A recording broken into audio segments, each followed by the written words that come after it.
एक auto rickshaw चालक की बेटी ने आईएएस क्रैक किया, सक्सेसफुल होने की कोशिश कर रहे थे, तो हम फेल हो जाते हैं। तो सीरियसली बता दूं कि जो लोग रियल लाइफ में सक्सेस है वही ये बता सकते हैं कि सक्सेस का कोई शॉर्टकट नहीं होता। अपने बच्चे पे चेक्स जरूर रखें।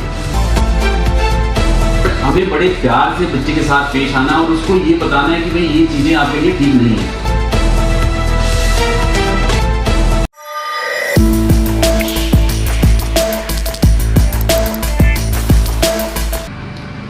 सक्सेस जिसका मतलब है सफलता, इसी विषय पे आज हम बात करने जा रहे हैं। और आपको बता दें, जिनको हमने इनसाइडर वॉइस पे आज इनवाइट किया है, उनकी खुद की जो स्टोरी है काफ़ी इंस्पिरेशनल है। हालांकि मैं आपको बता दूं कि आप लोगों ने 10th 12th जो फेल है मूवी जो एक बनी थी, आईपीएस मनोज शर्मा जी पे ये मूवी बनाई गई थी और काफ़ी ज़्यादा ये इंस्पिरेशनल स्टोरी थी, क्योंकि 12th फेल होने के बाद उन्होंने लाइफ में बहुत कुछ अचीव किया। और इसी तरह की जो स्टोरी है, जिस शख्सियत से हम आज जुड़े हैं, उनकी भी कुछ इसी तरह की स्टोरी है। इनकी शुरुआती जो स्कूलिंग हुई रामनगर के सुनेतर गांव से हुई और गवर्नमेंट स्कूल से इनकी स्कूलिंग हुई। मैं आपको बता दूं, स्कूलिंग के बाद इनकी ग्रेजुएशन गवर्नमेंट डिग्री कॉलेज से हुई और ग्रेजुएशन के बाद नेट क्वालिफाई करने के बाद सर जो है आईआईटी रुड़की, जी हाँ आपको बता दूं आईआईटी रुड़की, आईआईटी से डिग्री करने का तब बहुत सारे बच्चों का एक सपना रहता है। वहां से सर ने जो है अपनी डॉक्टरेट डिग्री कंप्लीट की और हमारी टीम को लगा कि सर से ज्यादा अच्छे विस्तार में हमें कोई सक्सेस का मीनिंग नहीं समझा सकता। मैं इनसाइडर वॉइस की टीम की तरफ से डॉक्टर विजय कुमार जी का आज स्वागत करता हूं। सर बहुत बहुत स्वागत है हमारे पेज पे sir. Thank you Arun ji. और मैं चाहता हूं सर हमारे व्यूअर्स को आप जो सक्सेस है उसका मतलब बताएं और आपकी जो लाइफ में किस तरह आपने जो अचीवमेंट्स की और आपकी खुद जो पर्सनल मायने हैं सक्सेस को लेके अपने व्यूज और थॉट्स सर हमारे व्यूअर्स से साझा करें। शुक्रिया। मैं सबसे पहले धन्यवाद करना चाहूँगा द इनसाइडर वॉइस का और आपका भी कि जिन्होंने मुझे इस काबिल समझा कि मैं सक्सेस के बारे में अपने व्यूज़ जो हैं, ओपिनियन जो हैं या अपने एक्सपीरियंसेस जो हैं वो शेयर कर पाऊँ। तो सक्सेस मेरे लिए, जैसे आपने अभी जिक्र किया कि 12th फेल मूवी में जो दिखाया गया है उसका मेन प्रोटैगनिस्ट जो है कि कैसे वो 12वीं फेल होने के बाद भी एक आईएएस बनता है। वो एक रोल मॉडल जो है हमारे युवाओं के लिए, हमारे स्टूडेंट्स के लिए बनते हैं। तो वैसा ही कुछ मेरा भी रहा कि मैं भी 12th के बाद मैंने पढ़ाई छोड़ दी थी 1 साल के लिए। तो इधर उधर सोचा कि कहीं काम ढूंढते हैं, तो 2-3 जगहों पे ट्राई किया, लेकिन इसके पीछे जो मेरी सफलता है उसका सारा क्रेडिट मेरे पेरेंट्स को जाता है, मेरे सिबलिंग्स को जाता है, मेरे भैया जो उस टाइम पे कॉलेज में पढ़ते थे। तो उन्होंने मुझे गाइड किया कि भाई पढ़ाई जो है ये बार बार टाइम नहीं मिलना है, क्योंकि समय जो है समय बलवान है, एक बार हाथ से निकल जाए तो मुड़ के हाथ में नहीं।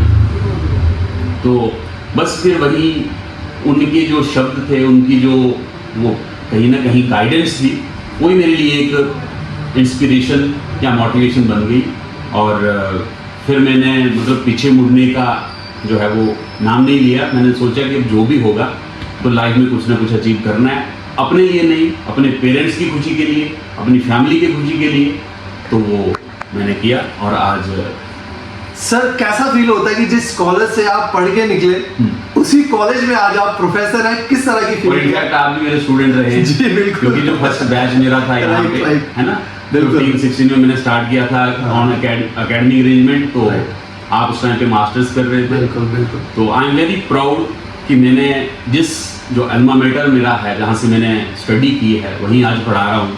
कहीं बहुत बार ऐसा प्राउड भी फील होता है। बिल्कुल सर, जिस क्लासेस में सर बेंच पे बैठते थे स्टूडेंट्स, एज अ स्टूडेंट, आज उसी क्लास में सर लेक्चर स्टैंड पे खड़े होते हैं एज अ प्रोफेसर, और एक बहुत बड़ी सर फीलिंग है। और अपने टीचर्स के साथ काम करना, राइट, जिन टीचर्स से कल सीखा था आज उन्हीं के साथ काम करना, तो इससे बड़ी बात कोई मेरे लिए हो नहीं सकती, क्योंकि मेरी ड्रीम जॉब थी असिस्टेंट प्रोफेसर बनना। तो आज मैं वो अपनी कुछ ऊपर वाले की दया की वजह से या अपने पेरेंट्स की जो ब्लेसिंग्स हैं उनकी वजह से आज मैंने वो मुकाम हासिल किया है। और मैं यही चाहता हूँ कि आज के जो भी युवा हैं, जो स्टूडेंट्स हैं, जो गलत आदतों में पड़ गए हैं, कोई नशे में पड़ गया है, कोई किसी तरह का जुआ जो है आजकल, क्योंकि बहुत सारे ऐसे प्लेटफॉर्म हैं जहाँ पे ये लीगलाइज हो गया है, जैसे ड्रीम 11 है और चीज़ें हैं। तो मैं ये चाहता हूँ कि वो बच्चे वहाँ से कहीं ना कहीं अपने जो गोल है, अपना जो ऑब्जेक्टिव है उनकी लाइफ का, उससे डिस्ट्रैक्ट हो गए। बिल्कुल सर। तो हमें बहुत ज़रूरत है कि हमारे ऐसी काउंसलिंग हो, कोई मेंटल वेलबींग जो है बच्चों की या मेंटल हेल्थ जो है उसके रिगार्डिंग कुछ ऐसे अवेयरनेस प्रोग्राम चलाए जाएं स्कूलों में, कॉलेजेस में, कि बच्चे वो जो नशा है, नशा चाहे किसी भी तरह का हो, जैसे मोबाइल फ़ोन है, ये भी एक तरह की एडिक्शन है। बिल्कुल सर। और एट प्रेजेंट मुझे लगता है कि सबसे ज़्यादा अगर कोई भी चीज़ डेंजरस है तो दैट इज़ मोबाइल फोन, है ना। राइट। तो वही चीज़ है कि हम लोगों को बड़ा वाइजली जो भी काम करना है उसमें हमें आगे बढ़ना है लाइफ में, और consistency, Perseverance, motivation, inspiration, dedication, these are the key factors which lead you to a successful career. Sir एक सवाल मैं आपसे पूछना चाहूँगा, जिस तरह आई दिन सोशल मीडिया जो एक बहुत बड़ा रोल प्ले कर रहा है किसी भी यूथ के दिमाग के साथ उसको मतलब मोल्ड करने का, है ना। एक तरफ इंसान सोचता है कि मैं मेहनत करूँ, पढ़ूँ, कुछ बनूँ लाइफ में, दूसरी तरफ उसको सोशल मीडिया पे आए दिन ये देखने को मिलता है कि भाई इस बंदे ने इस गेमिंग ऐप में इतना करोड़ जीता, इस बंदे ने इस गेमिंग कॉन्टेस्ट में इतना करोड़ जीता। तो सर इस ये जो सोशल मीडिया पे तमाम जो मीडिया चैनल्स ये कवर करते हैं, वो घर जाके इंटरव्यू कर रहे हैं कि देखो जी इसने 4 करोड़ जीता, 2 करोड़ जीता, क्या इसका कुछ नेगेटिव इफेक्ट रहेगा यूथ के सोच पे कि वो अपने गोल से कहीं डिस्ट्रैक्ट तो नहीं हो जाएगा ये सब चीजें देख के? और ये दिखाना एक बहुत बड़ी जिम्मेवारी है, अगर आप दिखा भी रहे हैं तो इसके नेगेटिव पॉइंट्स भी साथ में दिखाएं। कल को इंसान ये ना सोचे, अनरियलिस्टिक उसकी एक्सपेक्टेशंस ना हो जाए कि अगर उसने जीता था और मैं भी अब ये काम करूंगा और मैं भी 4 करोड़ जीतूंगा, और अपने गोल से डिस्ट्रैक्ट ना हो जाए। सर इस पे क्या कहेंगे? जैसे आजकल सोशल मीडिया का जमाना, जैसे आपने कहा रियल वर्सेस रील, जो हम इंस्टाग्राम पे, फेसबुक पे रील स्क्रॉल करते हैं और बहुत बारी देखते हैं कि हम भी उनको ट्राई करने की कोशिश करते हैं, उन्हीं लोगों को, उन्हीं को अपना रोल मॉडल्स बना लेते हैं। But real is something different from reel. Real life is different from social media life. तो हमें ये देखना है कि what is wrong and what is right, और हमारे लाइफ के लिए क्या चीज़ इंपॉर्टेंट है, क्या नहीं है। बट स्टूडेंट एक ऐसी स्टेज में होता है, जैसे वो 12th में है, ग्रेजुएशन में है, तो बहुत सारी चीज़ें जो है वो मतलब अनब्रिडल्ड फ्रीडम जो उसकी है वो होती है। तो कहीं ना कहीं हमें उस पर लगाम कसने की ज़रूरत है। लगाम कसना ये नहीं है कि हम उसको मारेंगे या कुछ बोलेंगे, बट हमें बड़े प्यार से बच्चे के साथ पेश आना और उसको ये बताना है कि भाई ये चीज़ें आपके लिए ठीक नहीं है। जैसे आप ड्रीम 11 की बात कर रहे हो, तो इसमें जो विनिंग परसेंटेज है that is 1 in a million, है ना। हजारों करोड़ों में एक इंसान कोई जीतता है, और जिस जगह में वो जीतता है, जैसे उधमपुर, डोडा, किश्तवाड़, श्रीनगर, कहीं पे भी अगर कोई जीतता है तो उस जगह दूसरे लोगों की जो मोटिवेशन है ना, मोटिवेशन तो नहीं कहूँगा मैं इसको, क्योंकि ये एक नेगेटिव काम है ना इससे, क्योंकि इससे कहीं ना कहीं हैप्पीनेस नहीं आती इंसान में, है ना। और ओवरनाइट जो सक्सेस है ना, अगर जब आप 1 करोड़ रुपया एक दिन में जीतते हो या विद इन सेकेंड्स और मिनट्स जीत लेते हो, वो एक अनप्लान्ड वे में आपने कमाया। और जो अनप्लान्ड वे में आपने जो चीज़ कमाई होती है ना, जो आपने हासिल की होती है, वो आप प्लान्ड वे में नहीं लगा सकते। तो पता नहीं कुछ आप ऐसा काम करेंगे। जैसे हमने एक बार सुना था कि किसी को थार मिली इसमें और उसने दूसरे या तीसरे दिन एक्सीडेंट कर दिया, है ना। तो ऐसे ही पता नहीं वो कहाँ उस पैसे का यूज करेंगे। जैसे एक राइटर है, ब्रिटिश राइटर है, जोसेफ एडिसन, उन्होंने एक ऐसे लिखा था कि on wings of lottery adventure. तो उसमें ये मेंशन करते हैं कि लॉटरी का पैसा जो है, जुए का जो पैसा है, वो जितना मर्जी आप कहो कि मैं उसको वाइजली यूज करूंगा या जो भी करूंगा, आप नहीं कर सकते, क्योंकि जो आपकी हार्ड अर्न मनी है ना, वो आपने एक प्लान वे में कमाई होती है। आपकी एक महीने के बाद सैलरी आती है तो आपके फिक्स्ड होते हैं, बजट जो आपका फिक्स्ड है कि मुझे इतना पैसा यहाँ पे खर्चना है, इतना अपने बच्चों की पढ़ाई पे, इतना घर के राशन पे, तो वो आपको पता है कि इतना पैसा आएगा तो मैं कहीं आगे पीछे नहीं खर्चूंगा। लेकिन एकदम से 4-5 करोड़ आपके अकाउंट में आ जाना तो बहुत ज्यादा मतलब आपको कहीं डिस्ट्रैक्ट कर सकते। बिल्कुल यही सर, देखो जीतने वाला तो जीत गया, बट उस चीज को बार बार दिखाना, एक कहीं ना कहीं हम एडवर्टाइजमेंट कर रहे हैं उस चीज की कि देखिए इसने जीता है, और देखने वाला भी, आपको पता है यूथ जो है आजकल मोबाइल पे है, और बार बार जब वो चीजें उसके सामने आएंगी तो कहीं ना कहीं उसका भी माइंडसेट वैसा हो जाएगा कि मैं भी ये करूंगा और मैं भी रातों रात करोड़पति बनूंगा।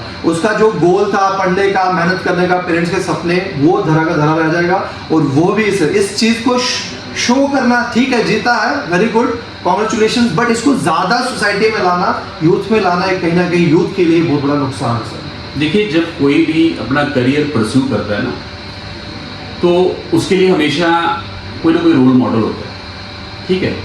तो आज के टाइम पे हमें ये डिसाइड करना है और बच्चों को भी बताना है कि उनका रोल मॉडल कौन है सोसाइटी में। बिल्कुल वो इंसान जो एक दिन में करोड़ रुपए कमा रहा है, 5 करोड़ रुपए कमा रहा है जी, या वो रोल मॉडल है जिसने बरसों की मेहनत के बाद कोई लाइफ में सक्सेस अचीव की है। बिल्कुल है ना, उसमें चाहे आपके आईएएस हैं, डॉक्टर्स हैं, प्रोफेसर हैं, स्टूडेंट्स हैं सर, जैसे 10th 12th का रिजल्ट, अर्लियर स्टेज पे तो हर कोई स्टूडेंट है ना। बिल्कुल, एक दिन मैं भी स्टूडेंट था, आप भी स्टूडेंट थे, बिल्कुल, तो वो आपकी ग्रोइंग स्टेज है। बिल्कुल। उसके बाद आपका कोई ना कोई एम जो है वो लाइफ में रहता है कि मुझे कल को ये बनना है, ठीक है। तो वो एक 25-26 साल का सफर या 20 साल का सफर और 5 मिनट 10 मिनट या एक दिन का जो सफर, वो आपको भी डिसाइड कर सकते हैं कि वो ओवरनाइट करोड़पति बनने वाली बात है, रातों रात करोड़पति बनना। बिल्कुल, देखिए सर, हमारी सोसाइटी में एक राइट इंस्पिरेशन लाने की जरूरत है। बच्चों को ऐसी चीजें दिखाएं जिससे वो इंस्पायर हो। लाइक जैसे 10th 12th के रिजल्ट निकले सर, तो काफी बच्चों ने बहुत ज्यादा मेहनत करके अपनी परसेंटेज लाई, पोजीशंस लाई। आप ऐसे बच्चों को आगे लाइए, ऐसे बच्चों का इंटरव्यू करिए ताकि तमाम यूथ उनसे इंस्पायर हो। जैसे आपने ही पिछले दिनों एक इंटरव्यू किया था, जी बिल्कुल, एक कुलचे लगाने वाले जी उधमपुर के, उनकी बेटी ने बहुत अच्छे मार्क्स लिए सर, पोजीशन उसने सिक्योर की है। जी, तो ये है हमारे समाज के लिए इंस्पिरेशन। बिल्कुल, ऐसे लोगों को प्रमोट करें। मेरी सभी मीडिया कर्मियों से, जो सोशल मीडिया है या ई मीडिया है, प्रिंट मीडिया कोई भी है, उनसे यही अपील है कि वो हमेशा वैसी चीजों को प्रमोट करें जिससे सोसाइटी में एक अच्छा मैसेज आए, जिससे भी है पॉजिटिव होंगे। आप देखो ना, आप कहीं बाजार में देखोगे, बस में देखोगे, कहीं भी जब कोई जीतता है तो उसी की चर्चे हो रहे होते हैं। बिल्कुल, बिल्कुल, कि देखो जी फलाने बंदे ने, वो ट्रैक्टर वाले बंदे ने, वो गाड़ी वाले, मतलब वो दिहाड़ी लगाने वाले बंदे ने, वो पुलिस वाले बंदे ने 5 करोड़ जीता। जी जी जी, तो हमें उसकी बजाय वो जिक्र करना चाहिए कि एक ऑटो रिक्शा चालक की बेटी ने आईएएस क्रैक किया, ऐसी इंस्पिरेशन कुलचे लगाने वाले की बेटी ने पोजीशन सिक्योर की। यस, हमें ऐसी इंस्पिरेशन की जरूरत है सोसाइटी में। किसी ड्राइवर के बेटे ने केएस क्लियर किया, कोई इंजीनियर बना, डॉक्टर बना। ऐसी चीजों को अगर हम प्रमोट करेंगे समाज में, तो तभी हमारा समाज जो है राइट ट्रैक पे चलेगा। सर, आए दिन आप देख रहे हो फोरेंसिक स्कीम्स जो आ रही है, नई नई एप्स आ रही हैं जिसमें ये झांसा दिया जाता है, पैसे लगाओ, अपने लगाओ, बाकियों के लगवाओ और आपके पैसे डबल हो जाए। बिल्कुल। तो आए दिन जो एक इंसान की जो सोच है कि कम समय में हमें डबल पैसा कमाना है, कम समय में हमें ज्यादा सक्सेसफुल होना है, तो ये तमाम गेमिंग एप्स और ये जो एप्स कहीं ना कहीं इंसान की इसी कमजोरी का जो है फायदा उठा रहे हैं, इसी कमजोरी का जो है फायदा उठा रहे हैं और इसी कमजोरी पे वर्क करके लोगों से जो है उनका जो गोल है उससे उनको दूर किया जा रहा है। सर, इन एप्स के बारे में हम क्या विचार रखते हैं? देखिए, मैंने भी पिछले दिनों देखा कि काफी ज्यादा जो एप्स के बारे में यहाँ न्यूज में भी आया, लोग भी कई बार डिस्कस करते हैं कि फलानी कंपनी जो है वो चली गई, इतना पैसा हमारा डूब गया। तो एक पढ़े लिखे इंसान के लिए, जो वेल अवेयर इंसान है, उसको ये पता है कि बैंक कितना इंटरेस्ट देता है। अगर आप बैंक में पैसा रखते हैं तो मुझे नहीं लगता कि 7-8% से ज्यादा कोई बैंक आपको पैसा देता है। और वहीं पे अगर एक कंपनी कोई आती है, सो कॉल्ड कंपनी, जिसका कोई बेस नहीं है, जिसका कोई ऑफिस नहीं है, ठीक है, वो कहाँ से अपना ऑपरेट करते हैं किसी को नहीं पता है, लेकिन फिर भी हम लोग यकीन मान लेते हैं कि वो कहते हैं कि हम आपको 20% इंटरेस्ट देंगे, 30% इंटरेस्ट देंगे, हम लगा लेते हैं। लेकिन जब वो चले जाते हैं तो फिर वो जो हमारी हम सक्सेसफुल होने की कोशिश कर रहे थे, वो हम फेल हो जाते हैं बिकॉज हमारी इंटेंशन क्लियर नहीं थी और हमने जानबूझकर अवेयरनेस को, जो हम अवेयर थे कि इतना हो नहीं सकता है, पर फिर भी कहीं ना कहीं पैसे के लालच में आके हमने लगा दिया कि वो लगा रहे हैं, 10 लोग लगा रहे हैं, 20 लगा रहे हैं, तो मैं भी लगा लेता हूँ। ठीक है, तो तमाम जो व्यूअर्स हैं जो ये इंटरव्यू देख रहे हैं, उनसे मैं यही अपील करूंगा कि हमारी सोसाइटी को जो है एक ट्रू इंस्पिरेशन की ज़रूरत है, ऐसी स्टोरीज की ज़रूरत है जिनको बच्चे बुजुर्ग देखें और सच में इंस्पायर हो, ना कि एक गलत रास्ते पे चल पड़े, अपने लिए स्ट्रेस का कारण बना ले। क्योंकि मैं आपको सीरियसली बता दूं कि जो लोग रियल लाइफ में सक्सेस हैं वही ये बता सकते हैं कि सक्सेस का कोई शॉर्टकट नहीं होता, सक्सेस का कोई भी शॉर्टकट नहीं होता। सर, इस समय आपको जितने भी पेरेंट्स देख रहे हैं, क्योंकि तमाम जो पेरेंट्स काफ़ी मेहनत करके दिन रात मेहनत करते हैं और हर दिन उनका एक ही सपना होता है कि एक दिन उनका बच्चा सक्सेसफुल होगा, एक दिन उनका बच्चा उनके सपने पूरे करेगा। उन पेरेंट्स के लिए सर एक लास्ट मैसेज उधमपुर के तमाम पेरेंट्स के लिए, उनको एक मैसेज, आने वाले समय में समर वेकेशन आने वाली है, किस तरह अपना बच्चे टाइम यूटिलाइज करें सर, प्लीज़ इनको। देखिए, मेरी सभी पेरेंट्स से और इवन के स्टूडेंट्स से, क्योंकि स्टूडेंट्स भी आज हर एक सोशल मीडिया पे है ना, तो मेरी सभी से यही रिक्वेस्ट है और कि अपने बच्चे पे, खासकर पेरेंट्स से, कि अपने बच्चे पे चेक्स जरूर रखिए, बच्चा क्या कर रहा है अपने, क्योंकि आजकल बड़ी कंफर्टेबल लाइफ है और बच्चे बहुत ज़्यादा पैम्पर्ड है ना, पेरेंट्स बहुत ज़्यादा ओवर केयरिंग हो गए, तो बच्चा थोड़ा सा रोता चलाता है कि मेरे को फ़ोन चाहिए, हम मोबाइल फ़ोन उसके हाथ में थमा देते हैं। जैसे कोविड, आफ्टर कोविड आपने देखा कि बहुत ज़्यादा, क्योंकि उस टाइम पे नीड भी थी, ऑनलाइन एजुकेशन थी, तो उसी का फ़ायदा उठाते हैं बच्चे कई बार, और उनको नहीं भी ज़रूरत हो तब भी वो ले लेते हैं पेरेंट्स से। तो मेरा यही उनसे रिक्वेस्ट है कि जब भी बच्चा आपका मोबाइल चलाता है, बीच बीच में आप जरूर उसको चेक्स एंड बैलेंसेज जो हैं वो रखिए उस पर, और बच्चे के साथ ज़्यादा से ज़्यादा टाइम स्पेंड करिए।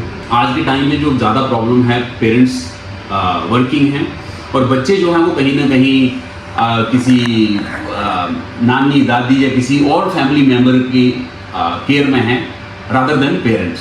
और पेरेंट्स जब फिर अगर कहीं अपनी जॉब से आते हैं तो मोबाइल फ़ोन में बिजी हो जाते हैं या कुछ, तो ये हम कहीं ना कहीं अपनी एक रिस्पॉन्सिबिलिटी से मुंह मोड़ रहे हैं, जो हमें नहीं करना चाहिए। और मेरा ये भी एक मतलब थिंकिंग है, ओपिनियन है कि स्कूल्स और कॉलेजेस में एक ऐसे सेल्स होने चाहिए, काउंसलिंग सेल्स, जो स्टूडेंट्स की मेंटल वेलबींग है ना, मेंटल हेल्थ जो है उसको कहीं ना कहीं उसको मतलब देखें, ठीक है, उसको जानने की कोशिश करें कि स्टूडेंट जो है कॉलेज अगर नहीं आता है, क्लासेस में नहीं आता है, बच्चे का बड़ा एरोगेंट बिहेवियर है, बच्चा अगर किसी भी तरह से आपके साथ मिसबिहेव कर रहा है, तो उसको समझने की कोशिश करनी है, बिल्कुल, है ना, क्योंकि मार तो किसी को सकते ही नहीं है, और वैसे भी कानूनन तौर पे हम किसी बच्चे को टच भी नहीं कर सकते, तो मारने तो मतलब ही नहीं है किसी तरह का कि हम बच्चे को कोई फिजिकल पनिशमेंट जो है वो दें। तो हमें उसकी साइकोलॉजी को, हमें उसकी मेंटल हेल्थ को जानने की कोशिश करनी है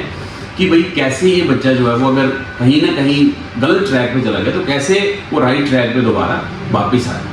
तो इसमें दोनों का कलेक्टिव एफर्ट है, ना सिर्फ टीचर की रिस्पॉन्सिबिलिटी है कि टीचर ही करेगा, क्योंकि एक टीचर के पास एक बच्चा हार्डली 40 और 45 मिनट्स के लिए क्लास में आता है, और उसमें वो एक इंडिविजुअल बच्चे को टीचर जो है वो इतना प्रायोरिटी नहीं दे सकता, बिकॉज उसके लिए पूरी क्लास इंपॉर्टेंट है। तो मे भी उसके लिए टफ हो जाएगा हर बच्चे को आइडेंटिफाई करना, बट अगर ये हमारा कलेक्टिव एफर्ट रहेगा, पेरेंट्स का,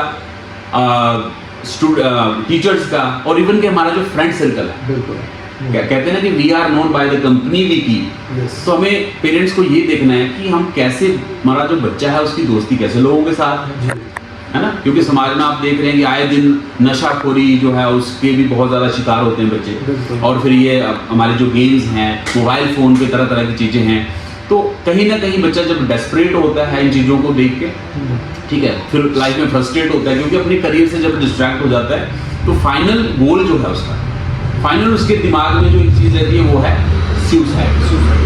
बहुत सारे सुसाइडल अटेम्प्ट जो है ये सुसाइड की खबरें सुनने को मिल रही है, क्योंकि जब आपने सपोज करो इतना सारा पैसा किसी गेम में लगा दिया, या अपना टाइम वेस्ट कर दिया, और फिर आपको पता चल रहा है कि वो मैं तो गलत रास्ते, और आपके लिए कम बैक करने का कोई ऑप्शन नहीं बचता है, तो आप यही सोचते हैं कि ये जो जीवन लीला है इसको समाप्त कर दिया जाए, क्योंकि life is becoming unbearable for me, है ना। बच्चे को ऐसा लगता है कहीं ना कहीं कि वो टॉलरेट नहीं कर पाता है रियल सिचुएशन, क्योंकि अगर वो रियल सिचुएशन में पहले ही होता तो वो आज शायद उसके साथ ऐसा नहीं होता। तो इसके लिए हमारा एक कलेक्टिव एफर्ट रहना चाहिए। कोई भी आपसे जुड़ा हो, चाहे आपका फ्रेंड है, चाहे आपकी फैमिली है, टीचर्स हैं, जितने भी लोगों से आप एसोसिएटेड हैं, उनका सभी का कलेक्टिव एफर्ट है, तभी हम सोसाइटी को एक राइट ट्रैक पे ला सकते हैं। क्योंकि हम एक युवा भारत हैं, है ना। तो युवा को देखना, उनको ऑब्जर्व करना, है ना, उनको एनालाइज करना, उनको समझना, तो ये हमारा एक दायित्व बनता है, हमारी रिस्पॉन्सिबिलिटी बनती है। तो तभी हम एक अच्छे समाज की जो है वो संरचना कर सकते हैं, एक अच्छे समाज को हम बना सकते हैं। सर द्वारा बताया गया कि कलेक्टिव एफर्ट्स चाहिए आपकी बच्चे की ग्रोथ के लिए। पेरेंट्स जो ये इंटरव्यू देख रहे हैं, पेरेंट्स बहुत हार्डवर्क कर रहे हैं, अपना पैसा बच्चों पे इन्वेस्ट करते हैं, पर आपको अपना समय भी उन पे इन्वेस्ट करना पड़ेगा। आपको उनको समय देना बहुत ज़रूरी है, उन पे लगातार नज़र बनाए रखना ज़रूरी है, और उनकी हर परेशानी और हर खुशी में उनके साथ शामिल होना काफ़ी ज़रूरी है। इस तरह के इंस्पिरेशनल स्टोरीज देखने के लिए बने रहिए द इनसाइडर वॉइस के साथ। अपनी राय और अपने व्यूज़ को कमेंट्स में लिखना ना भूलिए। और इनसाइडर वॉइस की पूरी टीम जो है डॉक्टर विजय कुमार जी को बहुत बहुत थैंक यू बोलना चाहती है कि उन्होंने अपना कीमती समय जो है हमारे चैनल को, हमारे पेज को दिया। और समय समय पे हम इस तरह की इंस्पिरेशनल स्टोरीज जो है आपके लिए लाते रहेंगे। ज़रूर इस स्टोरी को अपने बच्चों से, फ्रेंड से, माता पिता से, बुजुर्गों से ज़रूर शेयर करें और कमेंट लिखना ना भूलें। इसी तरह बने रहिए और अपना प्यार दिखाते रहिए द इनसाइडर वॉइस को। नमस्कार।